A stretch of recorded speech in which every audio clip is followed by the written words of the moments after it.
This channel does not promote any violent, harmful, or illegal activities. All content provided by this channel is meant for an educational purpose only. Top quality और consistent performance के लिए सिर्फ silver pump नाम याद रखना। কলকাতা পুরসভার স্কুলগুলোতে বিশ্বকর্মা পুজোর ছুটি বাতিল করে ঈদের ছুটি দুদিন করা হয়েছে।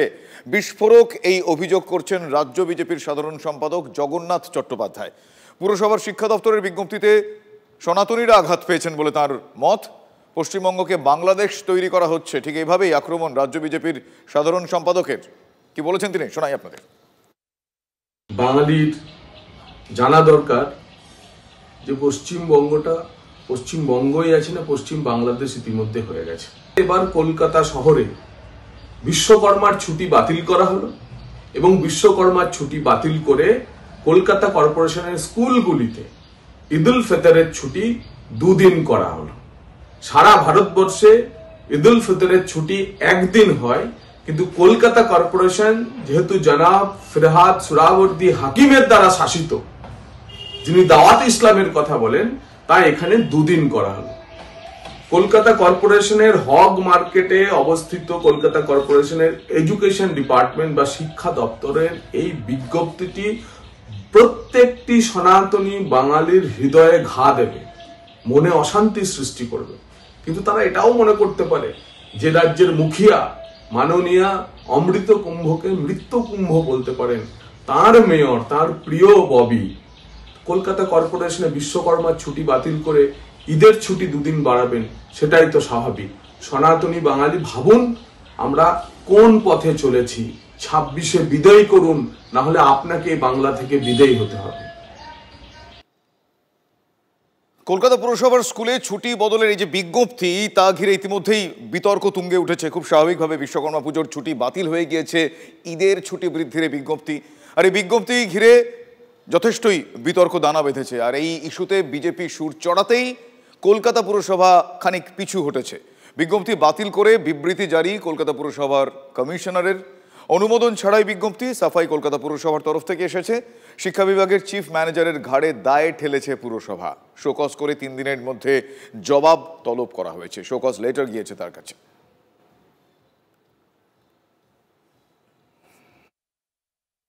সিদ্ধার্থ ধারাকে আমরা শোকজ করেছি যে তিনি এই রকম একটা সার্কুলার কিভাবে তিনি করলেন, এটা তার এখতিয়ার বহির্ভূত, তিনি এটা করতে পারেন না। এরকম কোথাও কোনো কর্পোরেশনের সিদ্ধান্ত হয়নি যে উনি এরকম একটা সার্কুলার করবেন। আমরা ওকে শোকজ করেছি এবং ডিসিপ্লিনারি অ্যাকশন আমরা তার বিরুদ্ধে নেব না। আমরা কিচ্ছু জানতাম না, আমাদের নলেজেও নেই, আর অ্যাপ্রুভাল তো দূরের কথা। আমার বা মেয়র সাহেবের কোনো অ্যাপ্রুভাল সিগনেচার কোথাও পাবেন না, এই রকম কোনো ফাইলও তোলা হয়নি। সম্পূর্ণটা তিনি নিজে করেছেন। এবার কেন করেছেন, আপনি বিরোধীদের কথা বলছেন, তিনি আবার কি উদ্দেশ্যে করলেন, এখন তো সেটাও প্রশ্ন। পুরো কমিশনারের অনুমতি না নিয়েই বিজ্ঞপ্তি জারি করা হয়। সরকারি তালিকা মেনে ছুটি দেওয়া হয় পুরসভায়, আপনারা জানেন। ইচ্ছে করে সাম্প্রদায়িক উস্কানি দিতেই এটা করেছিলেন। শিক্ষা বিভাগের চিফ ম্যানেজারের ঘাড়ে দায় চাপিয়ে এমন মন্তব্য করলেন কলকাতা পুরসভার মেয়র ফিরহাদ হাকিম। এই ধরনের করা উচিত না। কমিশনারের পারমিশন নেয়নি কেন এটাতে, সেটা স্পষ্টভাবে আমি জিজ্ঞেস করতে বলেছি কমিশনারকে। আর সেকেন্ড হলো যে এইরকম কোনো হয় না, গভর্নমেন্টের ছুটি আমাদের ছুটি, গভর্নমেন্টের ক্যালেন্ডার অনুযায়ী আমরা চলি। হ্যাঁ, আচ্ছা। সুতরাং এখানে আলাদা করে কোনো নোটিফিকেশন বাড়ানোর কোনো অর্থই হয় না। সুতরাং এটা কেন করলে, এটা ইচ্ছে করে কোনো প্রভোকেশন করার জন্য, কমিউনাল এলিমেন্টদের একটু ছাড় দেওয়ার জন্য এটা করেছে। আমি বাংলায় সবসময় সাম্প্রদায়িক সম্প্রীতিতে বিশ্বাস করি, সেই জন্যে আমরা নিজেরাই সব ধর্ম সমন্বয়ে সব ধর্ম উৎসবেই আমরা আনন্দ করি। বিজেপি নেতা সজল ঘোষের সঙ্গে আমরা কথা বলেছিলাম প্রাক্তন মেয়র বিকাশ ভট্টাচার্যের সঙ্গে, বিকাশ রঞ্জন ভট্টাচার্যের সঙ্গে। তারা কি বলেছেন পরপর আপনাদের শোনাবো।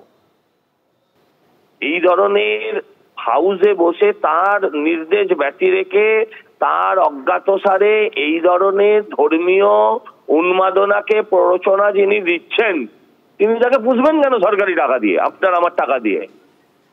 একে এক্ষুনি ঘাড় ধাক্কা দিয়ে বার করে দেওয়া উচিত। তো যিনি পুর কমিশনারের নির্দেশ না মেনে এই ধরনের বেআইনি কাজ করছেন তার বিরুদ্ধে অ্যাকশন না নেওয়াটাও তাকে সমর্থন করা। Now we want to see যে উনি কি করেন, ববি হাকিম কি করেন সেটা আমরা দেখতে চাই, তার বিরুদ্ধে কি ব্যবস্থা নেন। ধর্মীয় অনুষ্ঠান অনুযায়ী ছুটি হবে কেন? ছুটি হবে জাতীয় যে অনুষ্ঠান সেগুলো। আমি বুঝতাম ভাষা দিবসে ছুটি দিয়েছেন, আমি বুঝতাম স্বাধীনতা দিবসের ছুটি 2 দিন বাড়ানো হয়েছে, তা না সমস্ত ধর্মীয় অনুষ্ঠান কেন্দ্রিক ছুটি সে রাজ্য করুক, কেন্দ্র করুক আর পুরসভা করুক, সবটাই নিন্দনীয়। এবার আমরা মধ্যমগ্রামের সে খুনের ঘটনা, সেই ঘটনার লেটেস্ট আপডেট জানবো। ট্রলি ব্যাগে দেহ উদ্ধারকাণ্ডে কিছু চাঞ্চল্যকর তথ্য সামনে আসছে। পিসি শাশুড়ির সম্পত্তি হাতাতেই খুন, এমনটা এই বিষয়টা দানা বেঁধেছে, এই অভিযোগটা দানা বেঁধেছে, এই গন্ধ পাওয়া যাচ্ছে সেখান থেকে। সুমিতার স্থাবর সম্পত্তির পাশাপাশি মোটা অঙ্কের নগদ টাকা এবং গয়না ছিল। সম্পত্তির পাশাপাশি পুরনো আক্রোশও ছিল, এমনটা পুলিশ দাবি করছে। পারিবারিক সূত্রে পাওয়া গয়নার পরিমাণ বেশ কয়েক লক্ষ টাকা। মধ্যমগ্রামের বাড়ি থেকে বউবাজারের সোনার দোকানের স্লিপ উদ্ধার হয়েছে। গত সোমবার ওই সোনার দোকানে যায় মা মেয়ে, এমনটা সূত্রের খবর। আমার সহকর্মী সুশোভন এই মুহূর্তে রয়েছে। সুশোভন, এখনো পর্যন্ত এই খুনের মোটিভ কি, কি কারণে খুন? মানে আমরা জানছিলাম যে বচসা, তার পাশাপাশি সম্পত্তির লোভ, হাতিয়ে নেওয়ার লোভ বলবো, হাতিয়ে নেওয়ার ইচ্ছা বোধহয় ছিল। আর কোন কোন বিষয় জোরালো হচ্ছে এক্ষেত্রে? দেখো, তদন্তকারীরা এখন এটাই বুঝতে পারছেন যে একেবারে যে বচসা, কিন্তু বচসার নেপথ্যে রয়েছে যে সম্পত্তি হাতানোর পরিকল্পনা। কেন এখনো পর্যন্ত জানা গেছে যে এই যে সুমিতা ঘোষ, তার যেমন ব্যাংকে টাকা রয়েছে, তার ব্যাংকে গহনা পর্যন্ত রয়েছে এবং কিন্তু তার স্থাবর অস্থাবর সম্পত্তি রয়েছে। শুধু তাই নয়, যেটা জানা যাচ্ছে যে তার যে ডেবিট কার্ড, সেই ডেবিট কার্ডের পিন বদল করে টাকা পর্যন্ত তোলা হয়েছে। আর একটা জায়গা থেকে যেটা তদন্তকারীরা স্পষ্ট হয়েছে, একটা সোনার দোকানের রসিদ পাওয়া গেছে যেখানে দেখা গেছে যে সদ্য সোনা কেনা হয়েছে, কিন্তু সেটা সুমিতা ঘোষ কেনেননি। তাহলে কে কিনলো? এই জায়গাটা কিন্তু জানা যাচ্ছে যে তারই টাকা নিয়ে কিন্তু সোনা কেনা হচ্ছে। স্বাভাবিকভাবেই যে সম্পত্তি, অন্যদিকে তার যে এত টাকা, এবং অন্যদিকে আরেকটা যেটা জানা গেছে যে সুমিতা ঘোষের যারা পরিবাররা, যারা ইতিমধ্যে নটপট থানায় গিয়ে কথা বলেছেন, তারা বলেছেন যে ফাল্গুনী ঘোষ মাঝে মধ্যেই কিন্তু তার পিসি শাশুড়ির সঙ্গে কথা বলতো তাকে নতুন ফ্ল্যাট কিনে দেওয়ার জন্য। স্বাভাবিকভাবেই যে সুমিতা ঘোষের টাকা রয়েছে, সম্পত্তি রয়েছে, এই সব কিছু সম্পর্কেই অবগত হলো ফাল্গুনী ঘোষ এবং এই আরতি ঘোষ। স্বাভাবিকভাবেই প্রথম দিন থেকে দুজনের বক্তব্যে যেরকমভাবে অসঙ্গতি আসছিল, প্রথমে মনে হচ্ছিল বিষয়টা বচসা। এখন তদন্তকারীরা মনে করছে যে সম্পত্তি এবং বেশ কিছু টাকার এখানে বিষয় রয়েছে, যার জন্যই কিন্তু এই পরিণতি হতে হয়েছে। এবং ইতিমধ্যেই ব্যাংক ডিটেলস এবং কোথায় কি সম্পত্তি রয়েছে, আর ফাল্গুনী ঘোষ সেখানে কোন কোন বিষয়ে এই কথাগুলো বলেছিলেন, সেই বিষয়গুলো জানার চেষ্টা করছেন গোয়েন্দারা, যা নিজেদের হেফাজতে পেলে আরও তারা তদন্ত অগ্রগতি হবে বলেন তারা মনে করছেন।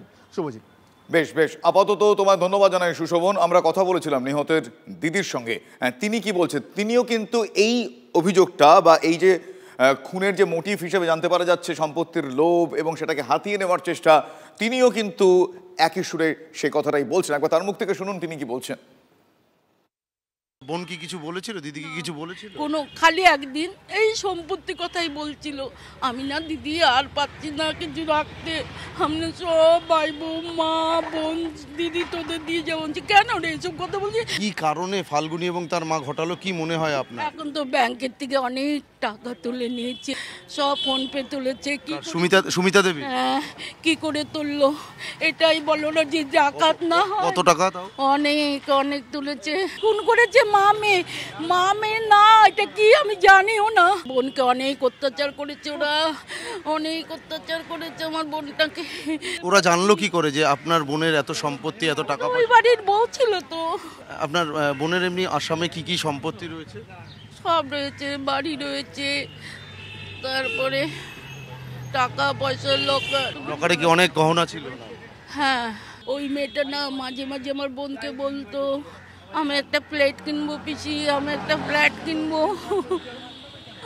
কোথায় তোরা গরিব মানুষ, খেতে নেই, তোরা কি করে প্লেট কিনবি? আমার বোনকে যে নিয়ে গেছে গো ভাই, দুটো পা কি করে কেটেছে না দেখলে তুমি? আমি সব দেখেছি দাঁড়িয়ে দাঁড়িয়ে। আমি কি চাইতে পারি, আর কি চাওয়ার আছে? ওরা যেন ফাঁসিতে ঝোলে, এটাই দেখতে চাই। গতকাল একটা ছবি আপনাদের আমরা দেখাচ্ছিলাম যে একটি ভ্যান রিক্সায় করে ওই ব্যাগবন্দি সুমিতা ঘোষের দেহ নিয়ে যাওয়া হয়েছিল। সেই ভ্যান রিক্সার যিনি চালক, যিনি টেনে টেনে নিয়ে যাচ্ছিলেন, তিনি কি বলেছেন শোনাবো আপনাদের। এই যে ছবিটি দেখছেন, এই ভ্যান রিক্সা যিনি টেনে নিয়ে যাচ্ছেন তিনি কি বলেছেন শোনাবো আপনাদের। সকালবেলা আমি বসে আছি, হ্যাঁ, একজন ভদ্রলোক আসতে এসেছি, এসে বলছে তোমাকে ডাকছে, ওখানে পুকুর পাড়ে দাঁড়িয়ে আছে তো ভদ্র মহিলা। আমি গেছি। কত টাকার ভাড়া হয়েছিল? 130 টাকা। আচ্ছা, 130 টাকায় আপনাকে কি কি করতে হলো? কিছু করতে হয়নি, ওরা ট্রলি ব্যাগটা ঘর থেকে বের করলো, নিচে রাখলো, সিঁড়ি নিচে রাখলো, ওখান থেকে ধরে 3 জন। আপনাকে কি হেল্প করতে হয়েছিল? একটু বাঁধ দিয়ে হেল্প করেছি। তখন কি কিছু বুঝতে পেরেছিলেন? না, বুঝতে পারিনি। আমি যাওয়ার চিন্তা করছি কি এত ভারী লাগছে কেন, আমি আমার জিজ্ঞেস করলাম যে ব্যাগে কী আছে করেছিলেন? হ্যাঁ, তা ওরা উত্তর দিয়ে দেখি যে কিছু থালা বাসন আছে, হ্যাঁ, কাপড় চোপড় আছে, আর আমার টিফিন আছে। এই আচ্ছা, এই যে রাস্তাটা গেলেন কোনো কথা হচ্ছে না? কি মানে কি ওরা নিজেদের মধ্যে কোনো কথা বলছে? কথা বলিনি। কি করলো রাস্তায়? ওখানে গিয়ে লাফালাম, দুজনকে টেনে টেনে ওপারে গেলাম, গিয়ে ট্যাক্সি ধরলো, মাছ তুললো, চলো। ভ্যানের মতোই একটা ট্যাক্সির অনুষঙ্গ আসে, আপনারা জানেন। সেই ট্যাক্সির একটা ছবিও আপনাদের আমরা দেখিয়েছিলাম। ওই ভারী ব্যাগ, মানে যে ট্রলিটা নিয়ে যাওয়া হচ্ছিল, ট্যাক্সি চালকেরও প্রাথমিকভাবে সন্দেহ হয়। তিনি জিজ্ঞেস করায় ফাল্গুনি এবং আরতি জানিয়েছিলেন যে ওই জামা কাপড়, বাসনপত্র রয়েছে, তারা ল্যাবের কথাও বলেছিলেন, ল্যাব্রাডর কুকুর, সেই বিষয়টাও তারা বলেছিলেন। একটু সেই তারা কি বলছেন একটু একবার শোনাবো আপনাদের। সকালবেলা আমি স্ট্যান্ডে দাঁড়িয়েছিলাম ভোরবেলায়, তা ওই আপনার 6টা কি 6:05 এরকম টাইমে ওই ভদ্রমহিলা দুজন আসেন ভ্যানে করে, একটা ট্রলি নিয়ে। তাই এসে আমাকে বললো এরকম যাবেন ভাড়ায়? আমি বললাম হ্যাঁ যাবো। কোথায় যাবেন? তা উনি বললো এরকম জায়গায় যাবো। আমি বললাম হ্যাঁ যাবো, 700 টাকা ভাড়া লাগবে।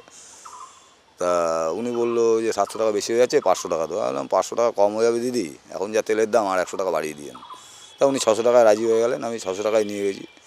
তা নিয়ে গিয়ে যখন আমি কুমোরটুলি ওই গঙ্গার ঘাটে যখন ওনাকে নামিয়েছি, তা আমি বললাম যে মালের তো অনেক ওয়েট, আর 100 টাকা বাড়িয়ে দিন। তা উনি আমাকে আরও 100 টাকা দিয়েছে, 700 টাকা ভাড়া দিয়েছে। আমি ওখানে ওনাদেরকে নামিয়ে দিয়ে আমি গাড়ি নিয়ে ব্যাক করে চলে এসেছি। ভারী ব্যাগ দেখে আপনার সন্দেহ হয়নি? আমি তা জিজ্ঞেস করেছিলাম যে এত ভারী কেন, ব্যাগে কী আছে?